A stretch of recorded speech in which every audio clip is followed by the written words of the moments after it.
to I used to I grew up worshiping at Gilmore in Senatobia. And some things happened, dealt with some different church hurts. So I had stopped going to church for maybe 2.5, 3 years. And West Oak Grove had started to work. And me and my uncle and my sister, we were all contemplating on visiting, right? So Sunday after Sunday we would say we were gonna go, but something would always come up, we wouldn't go, but one wouldn't go without the other. So this particular Sunday, we all got together and we were all on the same accord. We decided to go.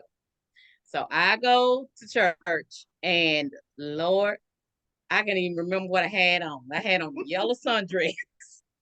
And for whatever reason, okay, so keep in mind now, I ain't been to church in a while, so my sundress wasn't like to the floor.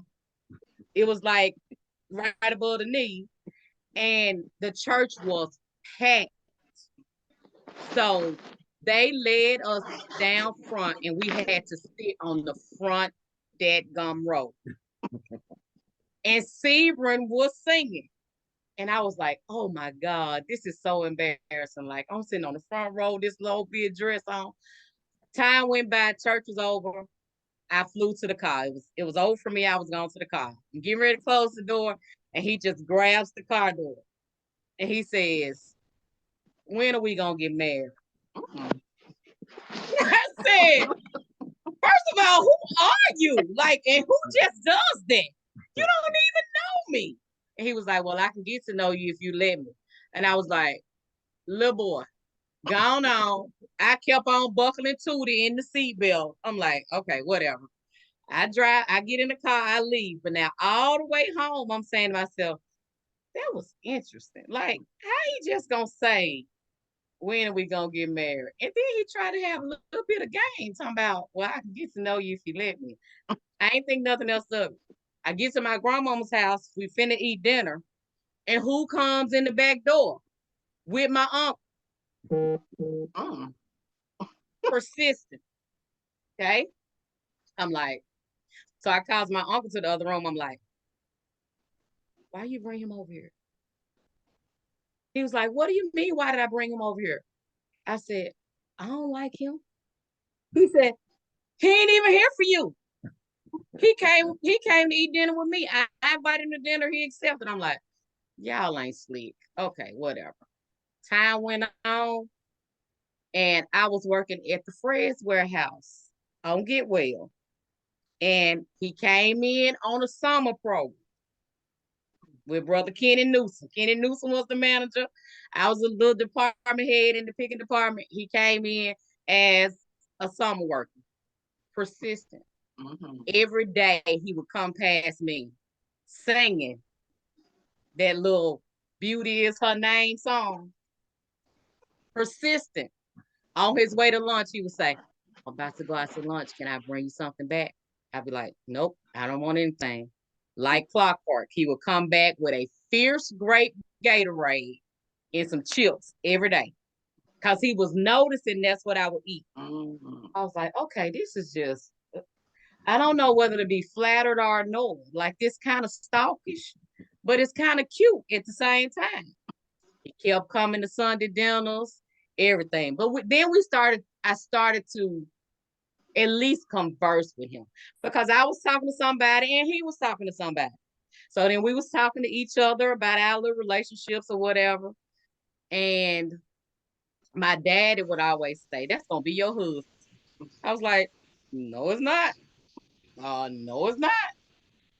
Time went on, time went on. And we really kind of figured out that we was liking each other. So he asked me on a official date, and we went out to the movies, and it was nice. And he was a real gentleman. Like, he still opened the door for you and all the cute stuff. And I was like, okay, this interesting. He young, but this interesting. Because in case you didn't know, I am 5 years old. So it was interesting. And then we kind of got to know each other better, and we started talking. And it just went from there. Okay, then.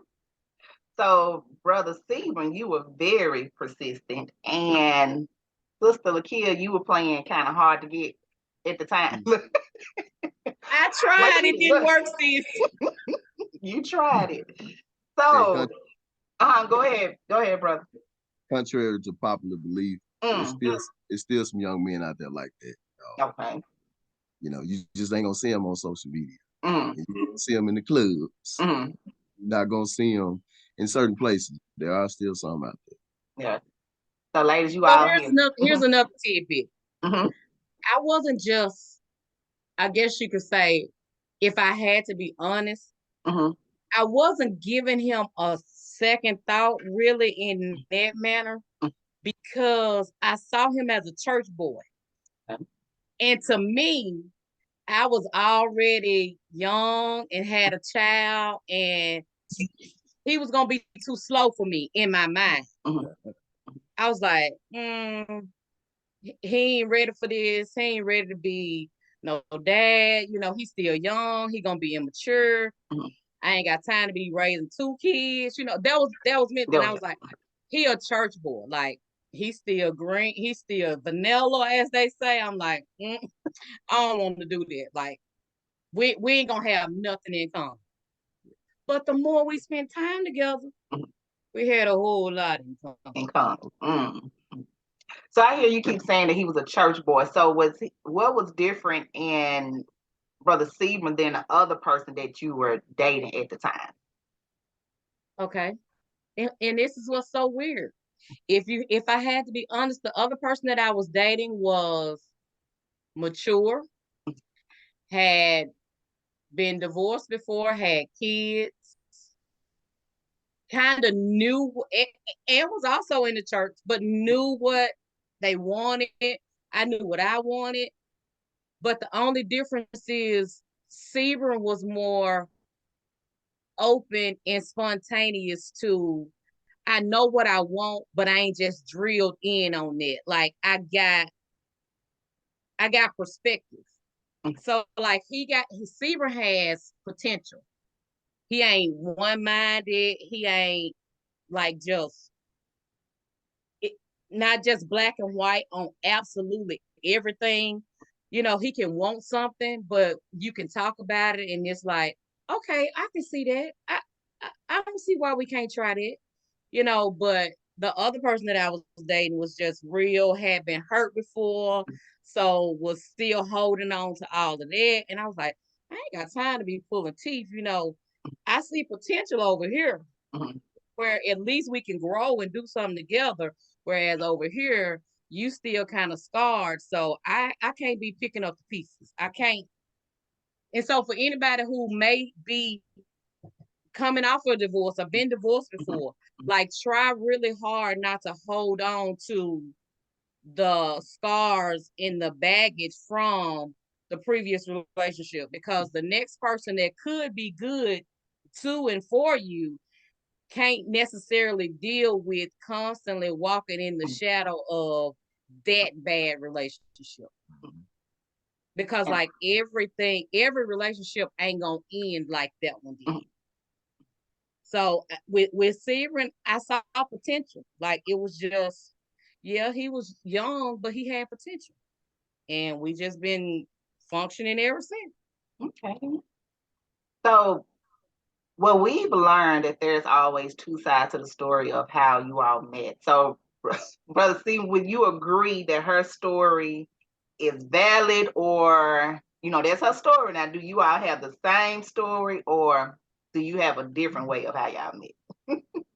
Yeah, we share the same story. We actually talk about it a lot, and I mean, it is what it is. I'm a very straightforward person. So, if somebody tell you something about me and it sounds like me, it's probably me. They tell you something that's crazy and outlandish about me, it's probably not me. So yeah, we share the same story, and it was funny too that day, because I was singing, and I always watch when I'm singing, and especially when I'm just sitting in the pulpit, I take a look out across the the church in the pews, and I see and I pay attention to what people doing. And I noticed that she was noticing me a little bit more than she probably thought she was. I was looking at the singing. So that gave me a segue to be able to shoot my shot. So I just did, you know, what I felt like was necessary for me to get her attention. Okay, then. And it worked. I beg to differ on that part. I was into the singing. I can even tell you what song he was singing. You were really into the singing then. Seriously, he was singing Blessed, and that was my first time that I had ever heard that song. She can tell you whatever she want to tell you. We here right now together. But I truly believe, though, on a serious note, I truly believe that it was God's provision that brought her there and set her on the front row. On the front row in her yellow dress. On the front, and listen, and I kept the dress, by the way. Can't wear it, but I kept it. Okay, so our next question is, who are you together and who are you apart? So you want me to answer that one? Sure. Well, that's a good question. We together and apart, strangely, are the same person. Like, I'm no different by myself in terms of what people would see in me. I'm no different by myself than I am with her. I do pretty much everything when I'm away from her the same way I do when I'm with her. Now, in terms of spiritually, I dig a little bit deeper spiritually when I'm by myself than I am with her. I do a lot of teaching when I'm with her, and I guess we kind of teach each other when we're together from a spiritual standpoint. But as far as my day-to-day things I do every day, if anybody see me, whether they see me at Walmart or at the workplace or at the church house, it doesn't matter. I'm always the same as I am when I'm away from her. Or then when I'm with her, I'm always the same. And I believe she is too. So I guess if I had to be honest, I can say that I think we so much alike that we are kind of like the same, whether we are together or apart. It's funny that this was a question because my coworkers, like, they just know us like that. And they when they going through something or whatever, they be like, "Oh, can you text Sebring?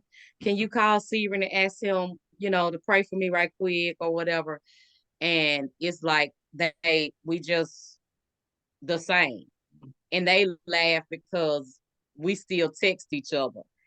And I'll look down at the phone and start smiling, and they'll say, "What Sebring say this time?" So it's like they find it refreshing that we still like date or still flirt or still, it's just so when we're away, we still miss each other, but we're still whole, unique, and separate apart from each other. And we have our own identities, but when we're together, I think we're better. Okay. Yeah. So you all are truly one. Oh yeah. You all are truly one. It's funny that you said that. So we just did the National Association of Celebrated Seniors. And we took our seniors to Chicago. And Brother Wallace was teasing, and he said, Sebring going on the trip too? And I said, "Oh, yeah, we are one." So if I'm spearheading something, we are working together. So like both of us going, both of us working, both of us doing it. He can't do something and be dedicated to it, and I'm not going to be there to support him. So whatever he signed up for, he already know I'm on your team. Whatever I sign up for, beyond a shadow of a doubt, I already know I got his support, and that goes a long way. Yeah. And that's power. That is so powerful as well, because what it shows that you can have your own separate identity, but when it comes to you all coming together as one, you all move, function, and breathe as one. It's not Sister Sebring over here doing this, Brother Sebring, which of course we know that you all have your own things that you do, but at the same time, you all are that support system. It's not that you signed up for this, so you go and do that. It's signed up for it. So that's awesome. That is very awesome. Okay. So our next question is, let's see here. We know how you all met. We know who you all are together and apart. But, Brother Sebring, how did you know that Sister Sebring was the one? We know that you were persistent in the beginning, so how did you know that she was the one? Well, I didn't know initially, right? Okay. Initially, I was just trying to get to know her. I found out that she was the one when I saw how much she loved people, and I could see it in her actions every day. And I knew she had a strong potential of loving God the same way, right? But I could see she cared for her best friend, she cared for her mom, grandmother, her kids. I mean, at that time it was just Tootie, and she cared for her cousins and her little friends that she called her little sisters. She cared for them, and I could see that loving and that nurturing spirit in her, and I knew then that she was wife material for me, right? Because everybody is not wife material or husband material for everybody, right? But she was wife material for me, so I knew at that point that okay, I can work with that. And then as I got to know her even better, and she started showing more love for me, then I really got to understand, okay, Lord, this is the one, because she's going out of her way to make me feel safe, make me feel comforted, and to make me feel good overall. So I knew then, and we weren't even together then. So I knew then that she was the one. And it's funny because she tried to put me off on one of her friends.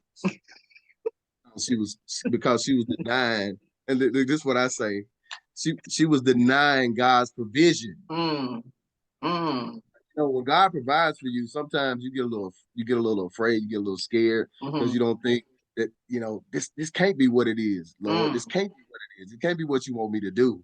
And she was denying God's provision at the time. So she put one of her friends off on me, like, go out with her, just, she knows she needs somebody to talk, she need a boyfriend.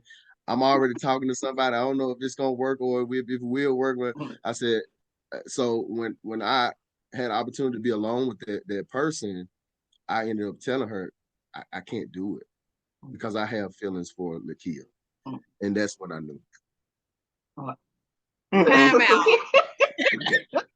Okay, now everything that he said is the absolute truth. I did, because I am a loving and caring and all of that person. I had a friend that I wanted them to find love. I wanted them to be happy. And I knew that Sebring had the potential to be an amazing spouse. And I was like, I was willing to give up the opportunity for me in order to provide joy and happiness for somebody else. And I was like, will you please just, I promise, just give it a chance. And I knew I liked him, but I didn't want to be selfish because I was already talking to somebody. And I was like, why would I try to hold on to that greatness in him when I'm already talking to somebody? So, and then I kept saying, I always knew that he was going to be what he is in the kingdom. Okay. And in my mind, I've always said, I ain't nobody's first lady. Not that is not the material. That's not the line I want to walk. And I've just always said that. So I was running from that too. I didn't see myself as working in the church because of the way I had been hurt by the church, quote unquote. But it was the people that was at the church. It wasn't necessarily the church. The more I grew, the more I was able to get past those things. And then I did open up my spirit to wanting to work in church and wanting to be beside somebody who was, very adamant about forwarding the kingdom. So when I started to embrace those things, then I really started to embrace my feelings for Sebring and saying, okay, I could do this. And I really realized it when no matter what was happening in my life, he was the first person I wanted to share it with. When I found myself always wanting to call him as opposed to quote unquote calling the person that I was supposed to be in the relationship with, it was like, okay, this is weird. Like, why did I just text him that I got a promotion? Like, why did I just text him that I enjoyed my lunch? So it was like, okay, maybe I like him a little more than I say I do. But when he became my go-to, whether it was a good situation or a bad situation, if I was crying, I went to him. If I had a flat, I went to him. The more I realized that he was my go-to, I was like, okay, he must be the one. Yeah, God threw the Heisman on that friend zoning she was trying to do. Look, when it's a part of God playing, he know how to move some stuff on out the way. He know how to move some stuff on out the way. So that is awesome. So even with that part there that you all just shared, and what we hear when many of the married couples come through, they always share with us that there was a friendship before the marriage, part even came along, that they were actually friends first. They took that time to become friends. So how important, I guess, as speaking to singles on the call, what value does the friendship play in the marriage? Having that friendship first. I believe it plays a major part. I believe what I've seen throughout the years and where a lot of people go wrong in terms of relationships is when they push the friend aside for what it is that they think they want. Most of the time, if we're honest as Christians, most of the time, what we think we want ain't really what we need.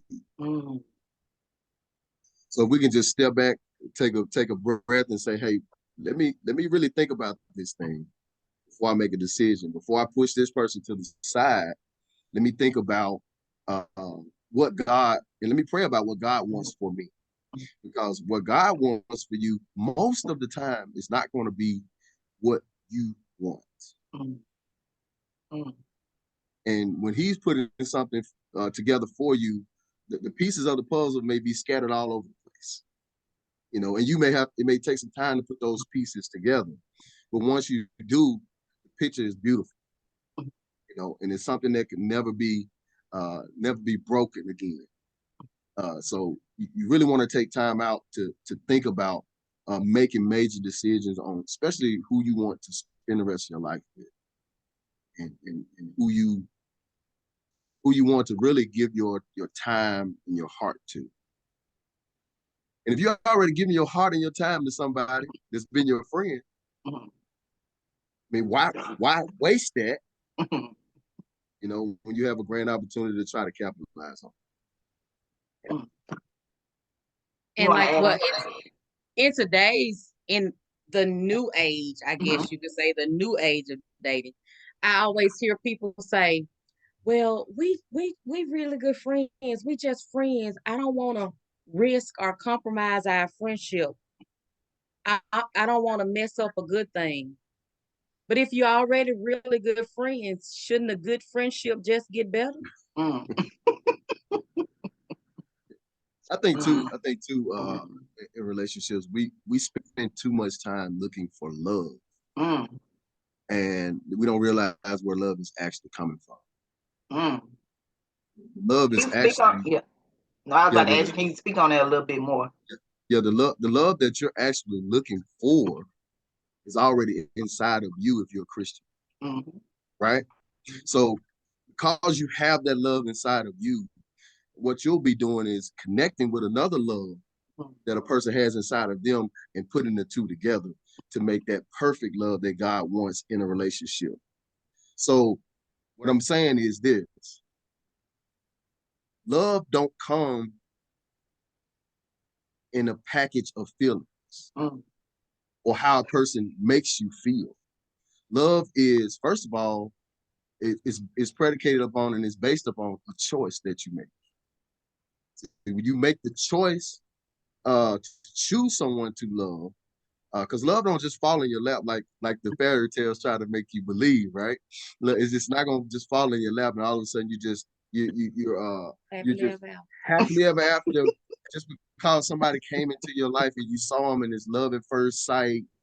Yeah, you can love somebody how they look and how they move and how they walk at first sight, but then can't stand them once you realize their attitude and their personality. So reality is you choose to love, and by choosing to love, you put yourself in position to be able to make decisions based upon the choice that you made, right? Whereas if you feel that love is just falling on you, you don't you don't have control, right? But love is not something that's out of control. Love is something that is in control. Well, how do we know that? Because God is love. And God is not out of control. God don't have us going and doing all kinds of crazy stuff, right? So we must not confuse infatuation with love. Because love is something that's chosen. And when it's chosen the right way, it can and most of the time will last forever. That's powerful. That's powerful. Sister Stephen, did you want to add on to that, or? Well, I guess I could say that when he speaks of love being a choice. But that being said, you got to choose who you are willing to expound your love into. You can't continue to pour love and choose to love on somebody that's not a whole person and choosing to love themselves. Because they ain't gonna love themselves, they ain't gonna love you. So you gonna be constantly the one giving and constantly the one pouring and choosing, because love is a choice that you make every day. Amen. Like I make a commitment to love Stephen into our marriage every day. I wake up every morning choosing to love, choosing to try to show love, choosing to try to be patient, choosing to try to be kind, choosing to try to submit. Those are constant daily choices that you have to make. You got to choose to stay faithful every day, because just as sure as the day is long, somebody gonna try to come at you. Don't think just because you've been married 20 years, somebody ain't trying to push up on you. I ain't crazy. I know somebody be trying to push up on the Sugar Bear, but I appreciate his daily choice to stay committed. Now, we grew here. We haven't always understood that it was a daily choice. We haven't always understood that it was a daily commitment. In the beginning, I thought you were just supposed to love me and be faithful and be humble and kind, all because we said I do. But we had to learn that we have to work. It's a work every day. Right. And remember that growing in a relationship is not apart from growing as a Christian. You still have to grow individually as Christians, while you grow in your relationship. So you can't really separate the two. You have to compartmentalize some things in regards to your relationship and your own self, but you can't really separate the two in terms of how you deal with each other. Because I could be going through something that, and everything that I go through is really going to affect you and my partner, right? So if I'm going through something, I may need you to help me get through, right? And vice versa. The problem comes in when selfishness is more important than the unit. You know, when we get selfish and we say, well, I ain't got to deal with your problems, and y'all, you need to deal with your own problems. You need to deal with your own situations. When we don't realize that everything I do affects you, everything you do affect me. So if I'm having problems and I got to deal with it, and I don't seem to be able to get over it, guess what? We got problems. Mm. So we have to remember that we're growing together as Christians and as a couple in a relationship. So what I love that you all mentioned is that every day is a choice. Every day we have a choice to make the decision to say yay or nay to whatever it is. We have a choice. And I think one of the powerful things that you all mentioned, that in the center of it all, we know when it comes to marriage is built on love. But then what clicked with me, because you know I'm a divorcee, right? So what clicked with me, and me learning from my mistakes, and me learning that when it clicked, it was like, okay, when the Bible tells you for the man to love his wife as Christ loved the church, and I was sitting there thinking, and that's when I had that light bulb moment, because if the man has no clue as to how to love his wife as Christ loved the church, then how can I expect for him to love another person, right? So I think that was one thing that I had to face, you know, on that path and on that journey, as being someone who tried marriage the first time, and you know, just learning when God revealed and started showing you some things, and you just learning from your mistakes along the way. But every day it is a choice, and you all choose every day to love one another unconditionally. So even with that, that's a good segue into our next question: is how did you all cope doing? Because we know marriage is not perfect. Every day, I know we often hear that marriage is hard, you know, but at the same time, when you have someone that you love and you all doing life together, of course you're gonna have some challenges, you know, in the marriage. So how did you all, as a couple, cope with the different challenges that you all have as a married couple? Mm-hmm. Or how do you all cope with different challenges? That's a good question. Want to answer? Sure. I can say that when we face challenges in the past, and prayerfully we'll continue to do this when we face challenges in the future. One of the things that we try to do is, Sebring has always been this advocate of not placing the blame on a person. So even though whatever actions happened, if Sebring did something to hurt me, I don't see Sebring. I see Satan. Now, at the time, Sebring may have allowed Satan to use him, but I try to place the blame on Satan, because I know that Sebring's love for me would not allow him to deliberately hurt me. So he fell to a temptation, or he fell victim to the trick of Satan. And we pray about it, and we talk through it, and we work through whatever it is. But one of the things we do is we definitely communicate. So like I don't walk around with attitude because he said something that I didn't necessarily like, but he probably don't even know that what he said really hurt my feelings.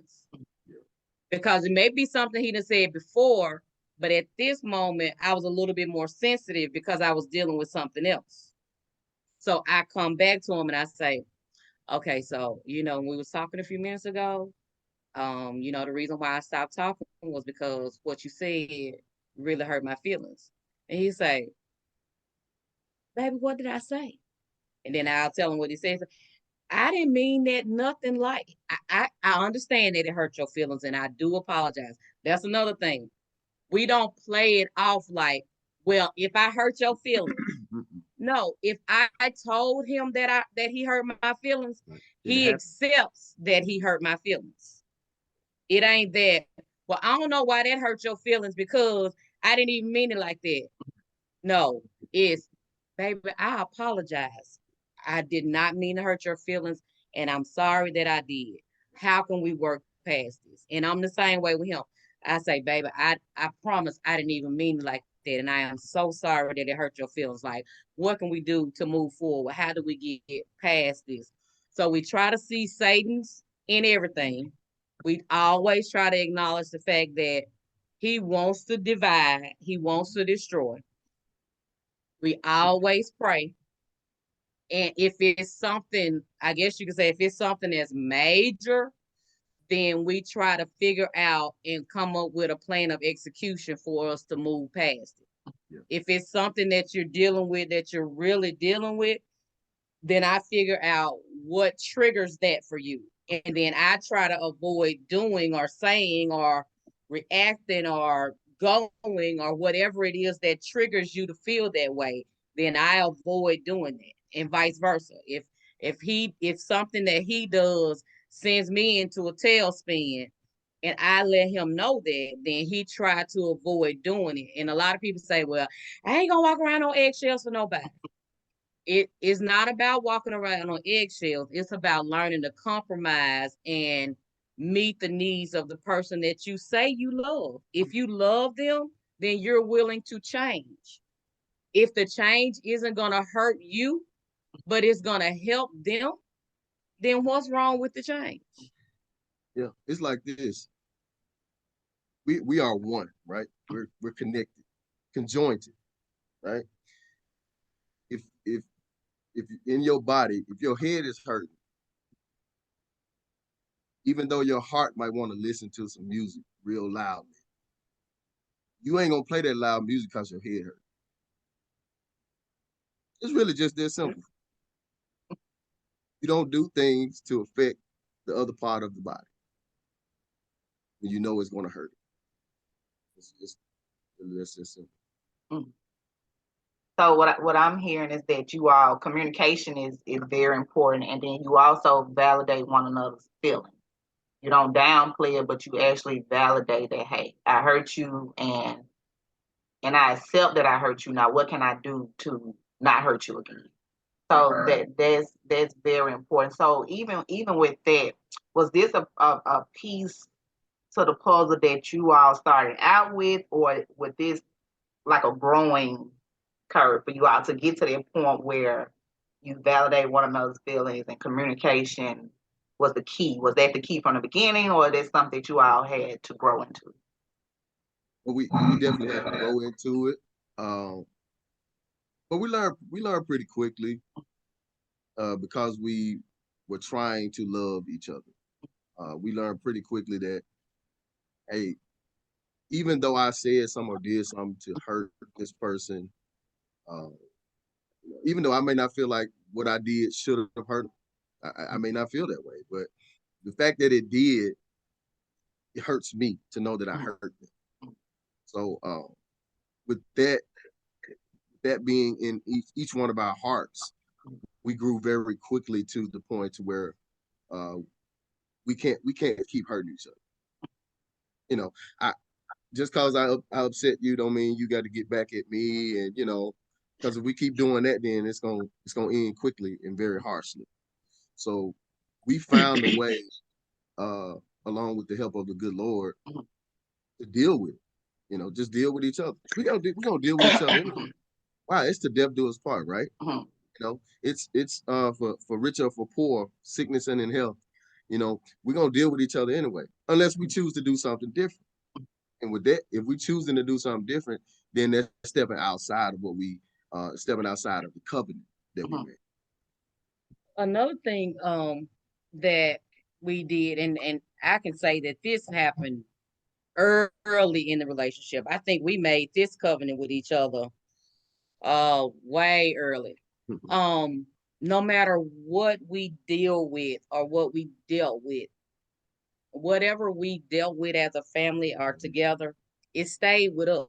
Yeah. Like I didn't have to go and tell my best friend or my sister, because here's the thing, whatever we're dealing with at that moment, it might have me mad, but I ain't going nowhere. So when I tell my sister, or if I tell my mama, they're going to be mad forever.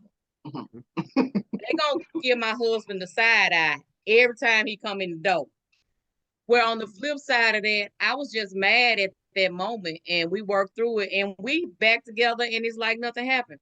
But them family members and them friends, they ain't quick to forgive and understand the commitment and dedication that you have to your relationship. So everything that happens in the home, you ain't got to tell nobody. That's right. You tell God.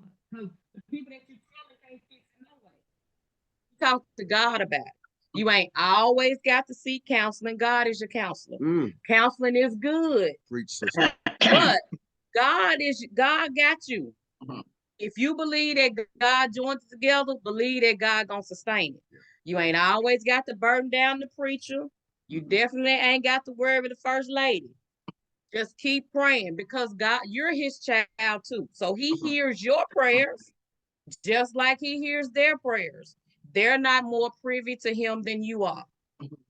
You got the same relationship. Pray to him. Communicate with him. Tell him what you want. Ask him. Tell him exactly how you want him to fix it. And then realize too that even in him fixing it, it's going to be some work you got to do.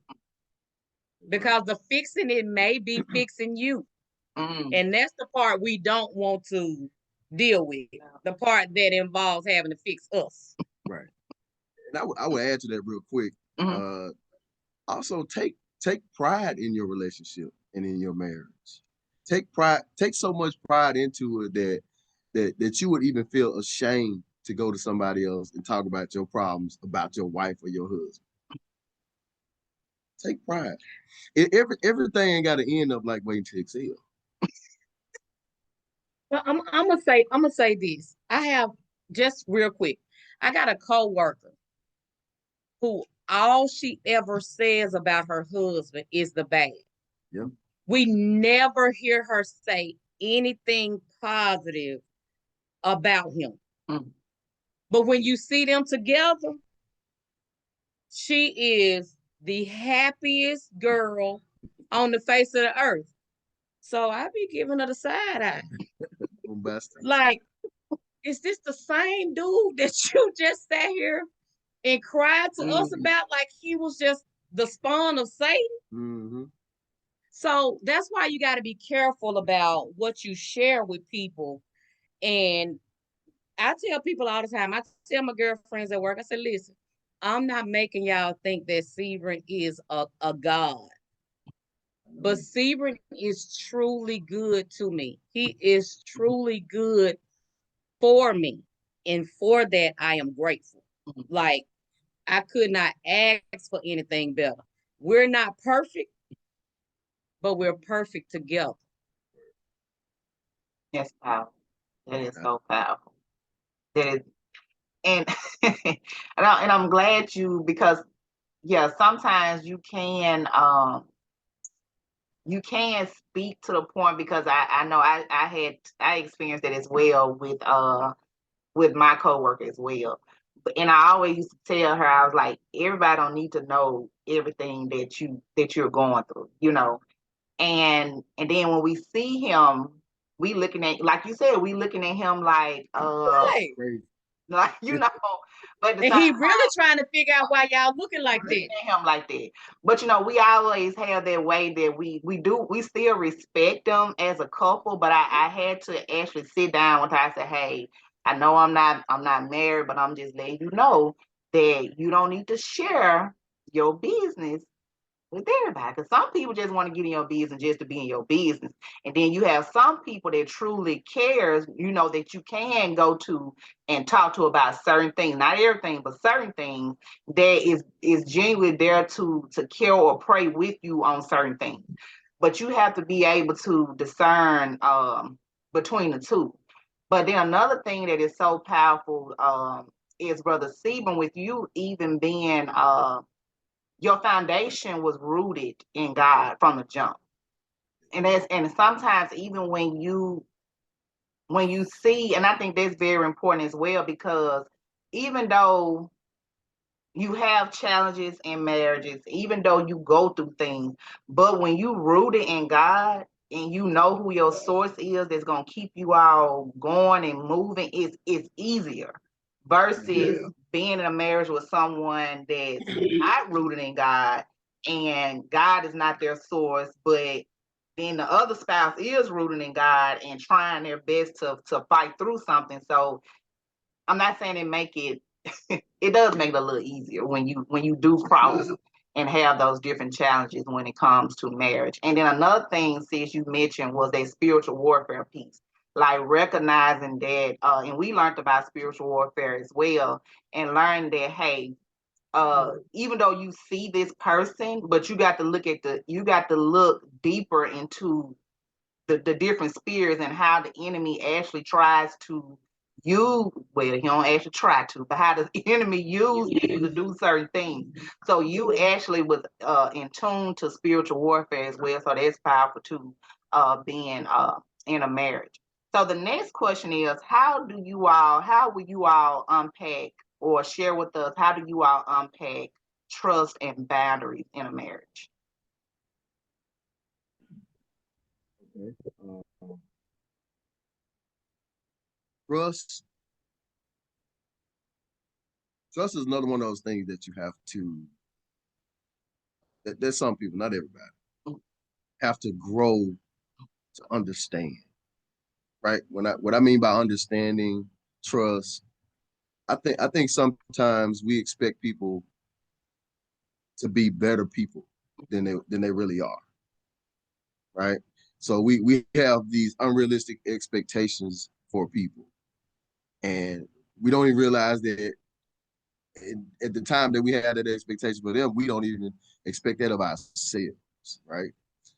So I think we put trust out on Front Street, so to speak, and then when our heart gets broken, or when that trust is broken because we put it so far out there, then it becomes harder and harder each time to trust. But in terms of in our marriage, trust was developed over time, and it was developed through some experiences, right? There was an instant level of trust that we did have initially, right? We trusted each other because we were friends. We talked to each other all the time. We knew each other. So we trusted each other initially, instantly. But some things happened, right? Like I said, we put trust out on Front Street now, and some things happened to where the trust was broken. So then we had to reel it back in. But the way that we reeled it back in, if we're completely unpacking this thing, we reeled it back in by first of all asking God to help us to trust this person. Secondly, because faith without work is dead, so you don't pray and then you don't pray and then don't do anything after that, right? So secondly, we started counting the good and the bad things that each other brought to the table, right? So then we started saying, well, you know what? Even though I might feel like I can't trust this person, I can really trust this person on every one of these areas, right? I can really trust this person here, here, here, here. Whether it be to make sure that they're going to go to work every day, to make sure that we're providing for the family, make sure they take care of this, make sure they take care of that, right? I can trust them to do that. I can trust them to do almost everything, right? So why can't I rekindle this trust about this particular thing and trust them to do that again, right? So Lakia will probably have a more in-depth explanation, but just on the surface of it, I believe that trust for us was something that we had to go through some things to learn completely. Like now, I believe we completely trust each other no matter what. But we had to go through some things to learn trust, completely. I would have to agree. It's like the trust was broken at one point in a few areas, but I can say that with hard work and dedication and complete transparency, it has been like restored tenfold. It's like even though we went through some challenges and the trust was broken, we had to take different steps in order to show each other that we could be trusted again. Even if it came down to the thing of feeling like, okay, well, ain't no privacy. Don't no privacy exist because I can't trust you in that right now. And you have to be transparent. I'm like, okay, baby, here, you can have it. You can check my phone. You can check my internet. You can check my emails. Like whatever the situation is, here's one thing we learned for sure. If you're the person who broke the trust, you're not the person that gets to dictate the rules and the stipulations for that person to trust you again. Right. You just get to comply. If you really want to restore the trust, you don't get to say, no, I ain't going through all that. Nah, that's too much. No, you got to do whatever that person says is going to solidify them being able to trust you in whatever that area is again. I mean, you can't tell, you cannot break, let's just say, you can't,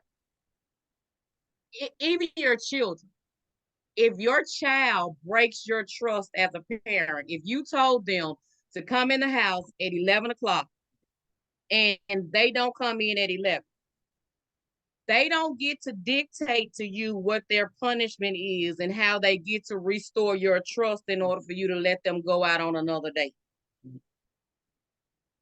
Same thing with your marriage. If you broke my trust, you can't tell me what I need in order to feel secure enough to trust you in that area again. So you just get to comply. Right. And if you love that person the way that you say you do, you don't have no problem with complying. But if you have no intentions of changing whatever that thing was, oh, you definitely got a problem with complying because you're not going to change anyway. Right. But if you're truly going to change and you are truly repentant in your heart, then you're willing to do whatever it takes or jump through whatever rings of fire that person states that is going to help reassure them that they can trust you again. Right. And remember, when it comes to marriage is not just you and your partner. A lot of people believe that marriage is just about them and their partner. But marriage is also about the Lord. And the Lord is involved. So if you treat it like the Lord is involved, because we'll do stuff at home that we won't do at church. I do know that, right? We do stuff at home that we don't do at church. Why don't we do it at church? Because we feel like the Lord is there, right? But the Lord is there with you every day. Where you go. So, especially in your marriage, because your marriage is also a sanctuary. It is. It's also a sanctuary. So, treat your marriage like you would church. Treat your marriage like you know God is there. And then you can be humble when it's time to be humble. Can be forgiving when it's time to be forgiven. The fruits of the Spirit will start pouring out of you because you know that the Almighty is in it. But also, if you know He ain't in it, you took him out. Yeah, it's because you took him out, and you'll do anything. But make sure that He stays in it, and treat your marriage like He's in it. That is powerful. So our next question, because I know we're a little bit over time and I don't want to hold you out too long, but our next question is, so we know that Jesus Sprinkle is this platform where it's single women in the body of Christ. So if you've been coaching us the whole time, but what would you give to a single person desiring marriage? Like what type of coaching tip would you give to a single person desiring marriage? I'll go first. If I had to, and it's really funny that you asked this question because you do know we got a 29-year-old. We talk about this that we like coaching every day of her life in the same area. And I think that my baby, she's always been a checks and balances person. Like she always have written down her goals and her dreams, and like she just the vision board being created she was doing that way back 10, 15 years ago. So the only thing that I would wholeheartedly ask any single woman to do is don't create your man in your mind or on paper. At least, huh? Because what you're doing at that point is you're limiting yourself to what you think you want or need, and you've removed God from providing you with what He knows you want and need. Because you're drilled in on your list and what's in your mind when you don't know what you really need, but God does. That's why you just need to be busy in the vineyard and just let Him let you be noticed. But we going out and we looking now. We even proposing now. Like, okay, yeah, that's a whole nother story. But we got to get back to where we are lining up with God. And because, listen, I wasn't looking. Nor did I even feel that I was worthy because of the church hurt that I had felt from having a child outside of wedlock when I was young. Okay. So a godly man being in my mind for my future was definitely not on my radar. Okay. However, when I relinquished what I thought I wanted or needed and stopped seeing Sebring as somebody being outside of my league because I wasn't worthy of a godly man, then I was able to accept and walk in what God had desired for me, as opposed to what people said I deserved or what I thought myself that I wanted or deserved. So when we get our own mental things, we want this 6-figure dude. We want him to have be driving a Maybach. We want the big house on the ranch. We want all of these things. But sometimes simple living is truly love and bliss. Because all them 6 figures and all that house on the ranch, they ain't even speaking to each other or can't even sleep at night worrying about when they gonna come get the car. So you borrow a whole lot of problems when you start looking for a certain type of man because you're looking for one. You don't supposed to be looking. Because the Bible says, he that finds a wife, he finding, he seeking, not you. You just be busy. You just keep working. Me, I just showed up for worship. Didn't truly even want to be there that day. But I showed up for worship and He blessed me. I would say this. I'm glad she said that. She said she just showed up for worship and He blessed her. How much faith do you actually have in your God? My question. But let me just say this to go along with what Lakia said. Ladies, do not put a price tag on yourself. What I'm finding out today is, especially in today's dating world, because I listen to a lot of podcasts, I listen to a lot of stuff because I want to be able to inform people of what's going on in the world today, and I want to be able to share with them what they need to do in regards to what's going on. So I listen to a lot of different stuff, preaching, podcasts, and all this stuff. So what I'm seeing and what I'm hearing is just like the kids said, young ladies are putting price tags on themselves by saying, hey, I don't want a man if he don't make six figures, right? But what you got to understand, sweetheart, is that, and that's not a derogatory word when I say sweetheart. I know you have to be careful today when you say words like that, because some people take offense to it. But I remember growing up, when people said sweetheart, those people loved you.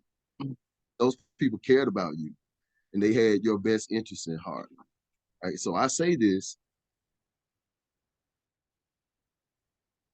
you are worth way more than any price tag you might put on yourself.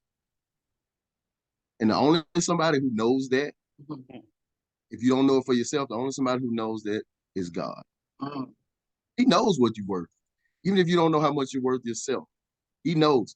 But he don't want you putting price tags on yourself, because he know you're worth way more than that. I know society says today that the household must make $5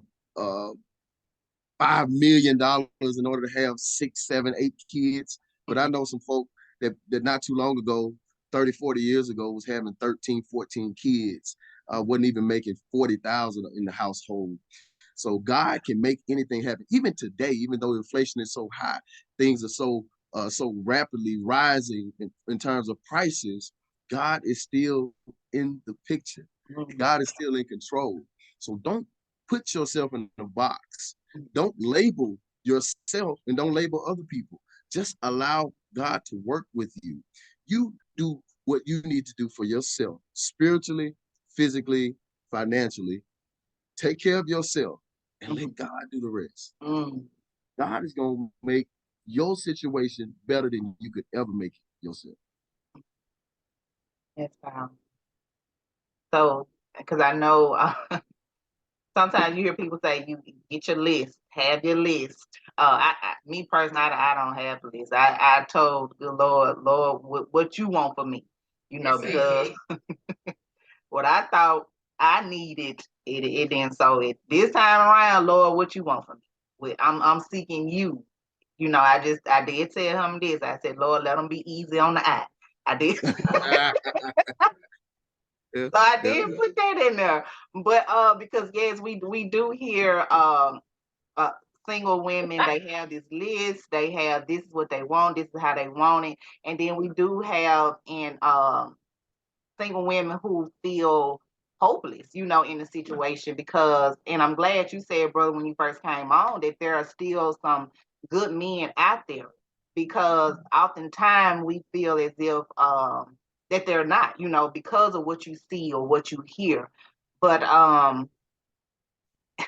when it comes to faith, and I had to make sure that I told the good Lord this. I said, when it comes to my faith, Lord, like, even though I know what I see, what I hear, sometimes being surrounded by godly single women, sometimes you do hear them say that I don't think we're gonna find, there are no men out there. There are no, and I always tell the good Lord, I said, Lord, I'm not saying that because I'm not going to say that, because my faith in you, and I know what you are more than able to do regardless of what I see or what I hear or what I know it to be.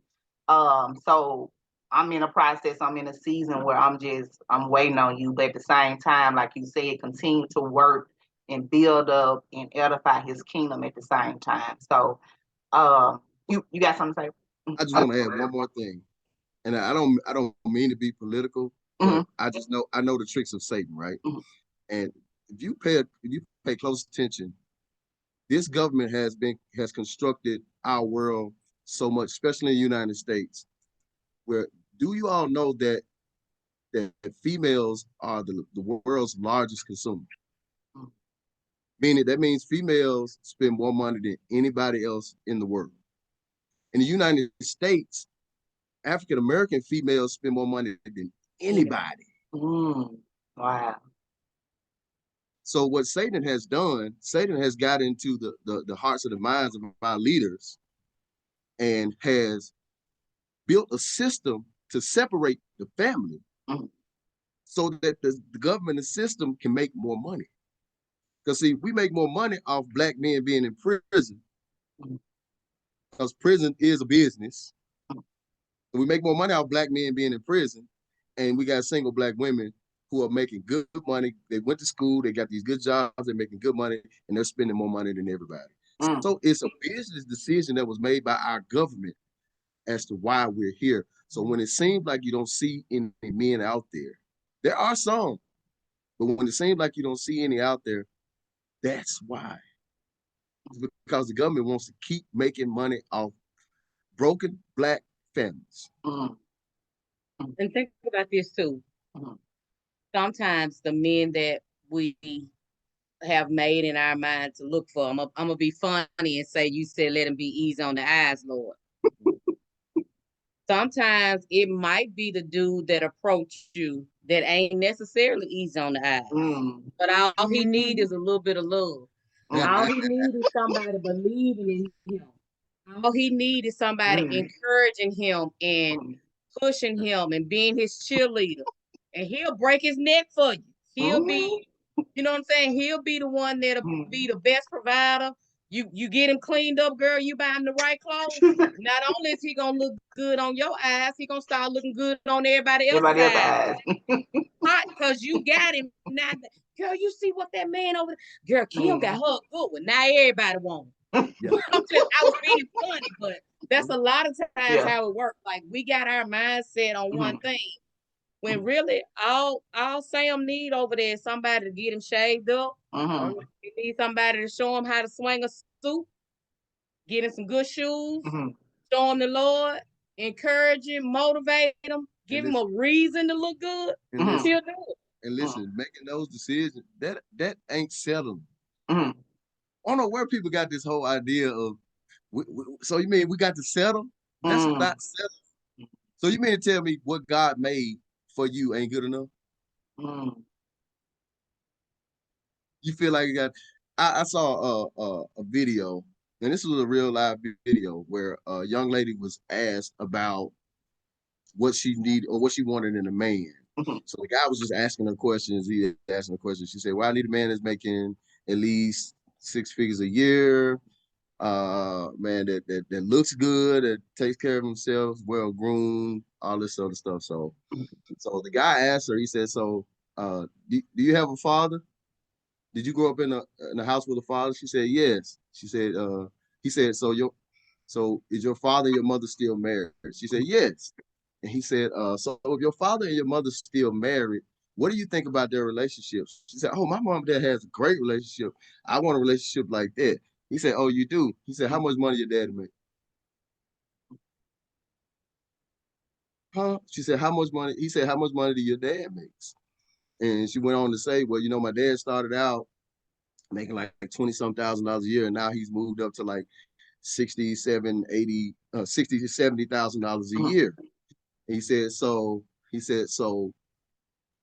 would you say that your dad's not good enough for you? He said, because you said you want a man making 6 figures. But your dad has thrived, and now he's at the point where he's at a level where most men don't even make $70,000 a year. He's at a level that's above average, and you're saying that that's not good enough for you. He said, so you're saying that your dad, who raised you to be who you are, and you saying he has a good relationship with your mom, you're saying he's not good enough for you. But you telling me at the same time you think the world of your dad. See, that's the level of confusion. And I hate to say this, but it's just true. Delusion as well that we've come to into society today. And we got to realize that it don't matter how much money anybody makes. If that person ain't got Jesus, that money ain't it ain't gonna do nothing for them. Because money don't make you happy. I even hear people say, well, I sure like to find out. Well, go right ahead. Go ahead, do like the prodigal son. Daddy was trying to probably tell him, I don't know what his dad actually told him, but I can imagine dad was saying, son, why you want to get all your money now? And so you can just blow it. So son went out there and he blew it, and he came back to dad saying, he realized that I made a mistake. Can I just be a hired servant, Lord, Father?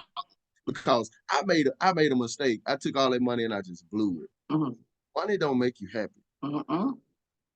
what makes you happy is knowing that God is right there with you, no matter what happens. That joy, that peace, that hope, that love. That's all we need. God bless you. It's powerful. So I just want to say we've learned a lot from you all today, and I thank you all so much for taking the time out on your Saturday to come and just be in the room with us so we can hear and learn from you all. But at this time, I do want to open the call up, the Zoom up. If you have any questions, you want to come off and ask the branch questions, you can do so at this time. And I will stop the recording if you all have any questions.